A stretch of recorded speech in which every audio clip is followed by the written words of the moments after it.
Fala galera, quanto tempo, hein?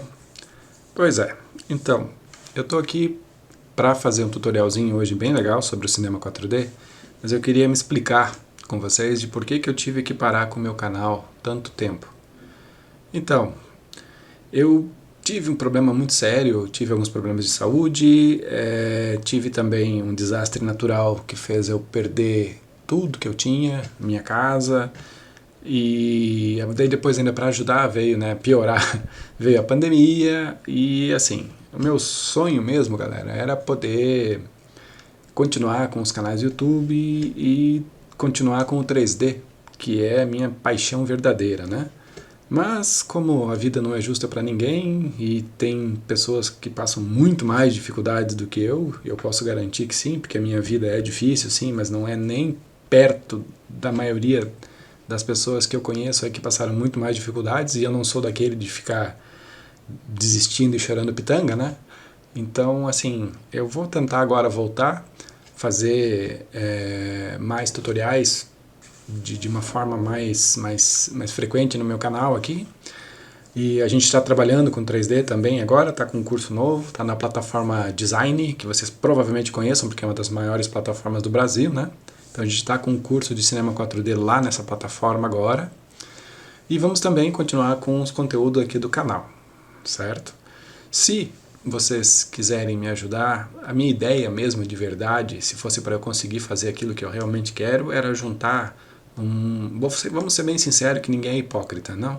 É juntar um capitalzinho que eu possa deixar lá no banco e aquele capitalzinho possa render um juro no fim do mês, que a minha família possa se manter. O dia que eu conseguir fazer isso, eu vou me dedicar 100% ao 3D. Mas enquanto isso não for possível, a gente vai lutando como todo mundo luta, né, pessoal? Então bora lá, vamos continuar com o nosso cinema 4D. Hoje a gente vai falar sobre 3 ferramentas, que é o Volume Builder, Volume Mesher, o Remesh e agora também a 4ª ferramenta, o Chicken, que eles fazem verdadeiros milagres para nós. Então eu vou mostrar agora no Cinema 4D 2024 2.0, a última versão, que essas ferramentas deixaram a gente preguiçosos. A verdade é essa, porque agora a nossa malha limpa sai muito rapidamente. Então vamos criar aqui um texto, vamos escrever alguma coisa nele aqui, deixa eu colocar ele aqui no Mid. Vamos colocar C4D 2024. Agora eu vou escolher uma fonte aqui para mim. Vamos escolher aqui. E para variar, como eu tenho um montão de fontes, isso aqui vai demorar um pouquinho. Dependendo da quantidade de fontes que você tem, isso aqui realmente demora. Ok? Vamos pegar aqui. Deixa eu ver. Pegar o Duda Bold. Pode ser? Pode. Essa fonte arredondadinha aqui, ela fica bem bonita. Então, vamos só aumentar aqui a profundidade para 40. Vamos mostrar as linhas aqui, ó, Display, Ground Shading, Lines, daí a gente enxerga a malha dela, que ela já está bonita, mas como a gente sabe aqui, ó, temos Endgons. Se a gente vier aqui em Filter e mostrar aqui, ó, Endgon Lines, quando a gente tornar isso aqui editável, né, isso aqui vai mostrar Endgons. Então eu vou mudar aqui, ó, o Caps para Delaunay, para a gente ver essas linhas aqui, que elas são triângulos, não é exatamente o que a gente quer. Você pode mudar também para Quadrangles, né? Dessa forma aqui, ó. Tá? Mas eu prefiro o Delaunay por outro motivo, porque a gente vai usar aqui agora o Volume Builder e o Volume Mesher, né? E daí a gente vai ter uma malha um pouquinho mais homogênea por causa dessas subdivisões que tem aqui. Então vamos aqui no nosso Volume Builder e Mesher aqui, ó, Volume Builder, depois Volume Mesher, e vamos colocar aqui o texto dentro do Volume Builder, que vai criar os nossos voxels, que são pixels no espaço 3D, e dentro dele aqui a gente vai colocar aqui por enquanto, tá? E temos isso aqui de resultado. Quando a gente coloca ele dentro do Volume Mesher, nós temos aqui o que? Nós temos malha, certo? Então aqui já dá para ter uma ideia do que a gente pode fazer. Daí agora aqui, o que a gente vai fazer? A gente pode fazer de várias formas aqui, mas vamos fazer com o jeito padrão de fazer. Primeira coisa, essa malha está muito densa, a gente pode vir aqui no nosso Volume Mesher e aqui no Adaptive, a gente pode colocar ponto 1 aqui, ó, e já vai mudar bastante isso aqui. Tá? Ó, só que você pode ver que daí isso aqui vai causar alguns problemas aqui, né? Então vamos tentar corrigir agora esses pequenos problemas. Então vamos de novo aqui, ó. E aqui no nosso Voxel Range, vamos mudar aqui, podemos mudar, mas isso aqui você não precisa, tá? No começo aqui. Só eu vou colocar 75, só para você ver que é possível fazer essa mudança aqui. Eu vou deixar aqui em 75, mas aqui no nosso Volume Builder vamos colocar um SDF Smooth. Coloquei e automaticamente ele deixa a nossa malha mais arredondada. Ó. Você pode observar que fica com os cantinhos redondos e bonitinhos. Ok? Então agora a gente vai para o nosso o nosso Remesh. O Remesh é aquele cara que vai deixar a nossa malha linda. É ele que deixa a gente preguiçoso, porque ele vai tornar tudo quad. Só que assim, lembrem que nem sempre só ter quad vai resolver todos os nossos problemas. Para modelagem, ok, ele vai ajudar bastante. Mas, por exemplo, para você fazer rigging de caractere, nós temos que observar os loops necessários para que as nossas malhas fiquem boas, certo? Fiquem boas, porque senão a gente vai ter problema de sobreposição quando a gente fizer rigging de personagem, por exemplo. Então eu vou colocar aqui o Volume Mesher dentro do meu Remesh. E olha só o que vai acontecer aqui agora. No meu Remesh, são esses aqui os parâmetros que eu tenho. E olha aí, ó. Olha que malha bonitinha. Certo? Então aqui não preciso fazer mais nada. Literalmente, o que eu queria era isso, era uma malha bonita e eu consegui. E daí assim, se isso aqui ainda estiver muito denso, você tem a opção de vir aqui e colocar esse valor menor. Eu vou colocar 25 para ver como é que vai ficar. Coloquei. Ó, ele vai calcular para nós aqui, ó. E claro, isso vai depender da sua máquina, tá? E olha só, a malha continua bonitona aí, ó. Tá? Tudo quadrangles, né? Só quads e a malha bonita. Agora o que eu vou fazer? Eu vou colocar isso aqui como escrever o nome de frente aqui, ó. Frente. E vou fazer uma cópia disso aqui com o Ctrl arrastando, né? E esse aqui agora vai ser o meu fundo. Fundo. Tá? E esse aqui agora, nesse fundo, eu vou agora criar aqui o meu chicken. Vamos aqui, vamos usar o chicken. Vamos colocar ele dentro como filho, o fundo, colocar como fundo no chicken aqui, ó. Ok? Opa, aqui, fundo. Aí, ó. Agora ele vai criar um volume para mim, que eu vou afastar isso aqui para trás. Ó. Você pode observar que eu tenho esse volume acontecendo ali, ó. De novo vai acontecer os cálculos aqui, para aquilo lá se tornar malha. Certo? Agora eu criei aqui o meu volume. Ó, ele está aqui atrás. E já tenho isso aqui, ó. Os dois juntos. Então, o que eu queria aqui? Eu queria fazer, ó, então vamos aqui, ó, Display Ground Shading Lines. Opa, o NA, no caso, né, para tirar as linhas, NA. E olha só. Malha linda, prontinha. E já com um cap atrás aqui, ó, bonitão, para a gente poder trabalhar. Você pode fazer, inclusive, uma terceira cópia da frente aqui, colocar o chicken, e no chicken você só vai colocar o número 1 aqui, ó. Daí você pode criar uma capa de vidro em cima dessa daqui, ó. Tá? Mas eu não vou fazer isso não, mas o que você poderia fazer é isso aqui, ó. Frente, vai fazer uma cópia com o Ctrl, arrasta, aqui, esse aqui vai colocar vidro. Vidro. Ele está justamente no mesmo lugar desse aqui, em cima dele. Daí você vai pegar aqui, vai vir aqui no chicken, vai colocar ele dentro aqui, né? Vamos renomear como vidro de novo esse aqui para a gente não confundir. Certo? Daí nesse aqui, em vez de 10, a gente vai colocar 1. Pronto. Então o que eu tenho aqui? Eu tenho esse aqui que é o meu fundo. Tá? Esse aqui que é a minha frente. Ó, o fundo é esse aqui. O vidro é esse que está em cima sendo calculado. E a frente é o que está dentro desse aqui. Certo?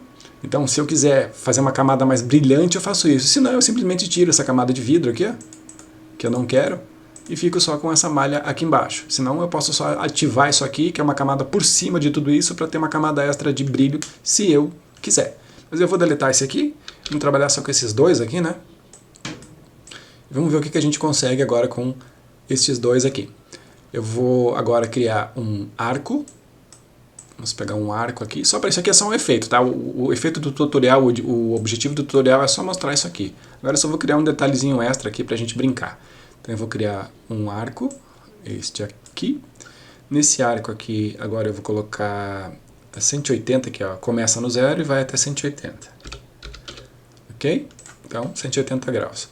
Então, tá. Agora sim, O que eu poderia fazer para esse arco ficar menos arqueado, tá? De forma rápida, menos arqueado, e para que eu pudesse colocar isso aqui seguindo esse arco? É bem simples, pessoal. Aumenta aqui para 50, esse, e diminui aqui 50. Simples assim. Então 130 de 180, né? Aí, ó, temos esse arco bem menos arqueado. Aí a gente baixa isso aqui e aumenta de tamanho. Pronto. Tá? Vamos colocar ele aqui embaixo, pegando todo o espaço das letras, né? Mais ou menos isso. Aí, agora eu já tenho isso aqui. Agora eu já posso, inclusive eu posso diminuir esse arco, tá? Para deixar ele menos arqueado se eu quiser. É só aumentar isso aqui, ó, tipo 60 e 120, 70 e 110. Tá? Vamos por aqui então, aqui, ó. 70 e 110 aqui, ó. Pronto. Aí aumentamos de tamanho de novo. Certo? Na verdade, o que eu vou fazer agora aqui? Eu vou tornar isso aqui editável, tá? E vou agora, com a ferramenta Move aqui, vou desabilitar meu eixo, aqui, ó, Enable Axis, vou levar isso aqui lá no alto, pertinho, e agora eu vou habilitar meu eixo de novo. Pronto, agora meu eixo está aqui, fica mais fácil de trabalhar. Tá? Vamos aumentar de tamanho de novo, e assim tá bom. Ok? Tá aqui, é mais ou menos isso que eu quero fazer agora, deixar aqui assim, mais ou menos. Agora eu vou colocar esses dois aqui, ó, dentro de um objeto nulo. Alt e G. Está dentro do nulo. Aqui vamos colocar aqui letras. Certo? Então agora aqui vamos criar deixa eu ver, um spline wrap. Aí, agora nesse spline wrap ele está pedindo um spline. Nós vamos fazer o quê? Aqui na nossa letra, nós vamos colocar aqui dentro esse spline wrap. Daí ele vai fazer o quê? Vai trabalhar dentro de tudo que está no nosso espaço aqui. Quando você tem um objeto nulo, coloca um deformador e ele é colocado dentro do nulo, tudo que tiver abaixo dele vai ser afetado por ele. Então agora a gente vai colocar o arco aqui e nós já temos esse resultado. Então o que a gente vai fazer aqui agora? A gente vai vir aqui pode ser em rotation, né? Vamos colocar aqui menos 90 graus, que daí a gente vai girar isso aqui, e isso aqui está invertido. Para estar invertido, significa que o nosso spline aqui está invertido. Tá? Então, o que a gente faz aqui? Ó? A gente só clica aqui no modo de pontos, né, com o spline selecionado, clica com o botão direito do mouse, e vem aqui em Point Order e põe Reverse Sequence. Ele vai reverter, vai girar a sequência dos splines. E isso reverte para nós ali também. E aí está. Que a gente já pode usar isso aqui como efeito e já está bem bonitão. A gente pode fazer mais um monte de coisa. A gente pode colocar o FFD Deformer. Vamos, por exemplo, aqui colocar mais um aqui. Vamos colocar o FFD. Então vamos criar o FFD aqui. Cadê FFD? Aqui, este. Então vamos colocar aqui, ó, acima do spline wrap. Vamos agora pegar aqui o spline, o FFD. Vamos em F4. Agora vamos selecionar ele aqui como um objeto, vamos colocar ele bem no meio aqui, vamos aumentar ele de tamanho. Aqui o Y não precisa, o X aqui vamos cobrir todo o espaço. Agora eu vou para F5 para olhar todas as vistas, né, no F5. Vamos aqui no Z, vamos diminuir de tamanho um pouquinho, só para encapsular todo ele lá, né. Aqui tá bom, o Z podemos até diminuir, mas não, sempre deixa sobrando um pouquinho no FFD, tá? Do lado de fora, para não ter problema de distorção de malha. E aqui, ó, o que a gente tem é isso. Agora aqui no FFD eu vou tirar essa subdivisão aqui, ó, que é essa última aqui, ó, que ela é aquela aqui do meio, né? Que não me interessa. Opa! Ali. E vamos aumentar as outras aqui, ó. Essa daqui, aumentar só um pouquinho, e essa daqui, aumentar 3, mais ou menos isso. Agora o que eu vou fazer? Eu vou pegar só essas do meio aqui, só esses. Ó, agora eu vou no modo de pontos aqui e com o FFD selecionado, vou escolher este ponto, Shift este, Shift este, Shift este, Shift e Shift. E como ele está dentro do nosso no object aqui, ele vai criar o efeito agora de abaulamento nessas letras aqui. Ó. Então a gente só precisa agora arrastar aqui para frente, ó, e fazer esse abaulamento. E automaticamente a gente já tem aquilo ali de efeito. Caso você queira fazer com todos eles, vou voltar aqui, é só selecionar esses dos cantos aqui também, ó, Shift e clica, né, nos dois lá, esse e esse, e todos estão selecionados. Daí você pode abaular todas as letras, ó. Certo? Então aí já tem um monte de dicas interessantes, vamos aqui para F1 de novo, para você observar o que está acontecendo. Ó, podemos puxar aqui na frente, né? Inclusive aqui, ó, ficou muito curto aqui. Eu posso trabalhar com pontos individuais, tá? Posso pegar este ponto aqui, aquele ponto lá no fundo, lá, ó, porque essas letras estão mais baixas, e posso puxar aqui para compensar, ó, esses dois aqui, ó. Certo? Posso voltar aqui também se eu não gostar. Vamos pegar esse de cima aqui, ó, este, e daí sim compensar aqui, ó. Aí, ó. Belezinha? Então tá aí, ó. Uma forma de arredondar, uma forma de fazer o arco, uma forma de fazer uma camada de vidro, se eu quiser, e uma forma de criar um cap aqui atrás. E claro, óbvio, né? Se você achar tudo isso aqui muito grosso, muito comprido, não tem segredo, gente. É só vir aqui no texto mesmo, né? Esse aqui é text. E aqui também no text. Este e este. E diminuir a profundidade do objeto. Aqui está 40, vamos botar 20 de novo. E esperar o cálculo tudo de novo aqui do que vai acontecer. Ele vai trabalhar aqui, né? E vai recalcular e vai diminuir o espaço de tudo isso. Aí, ó, prontinho. Então, se a gente quiser observar só a malha aqui, vem aqui em Filter e só Geometry Only, e você só vai ver o resultado. Ó. Bonitão aí, as letras, tudo em quads, perfeitinho, usando as ferramentas novas que o Cinema 4D 2024 tem a oferecer. Então, galera, voltamos aí, tá? Vamos tentar fazer com mais frequência alguns tutoriais sobre Cinema 4D, não só malha, não só esse tipo de coisa, né? Vamos fazer também todo tipo de tutoriais novos aí, como vocês já conhecem o meu canal. E bora lá, bola pra frente, que a vida não é fácil, mas ela tá aí pra gente lutar, né? E seguir em frente, desistir nunca. É isso aí, galera. Então, um grande abraço, bons estudos e até o próximo tutorial.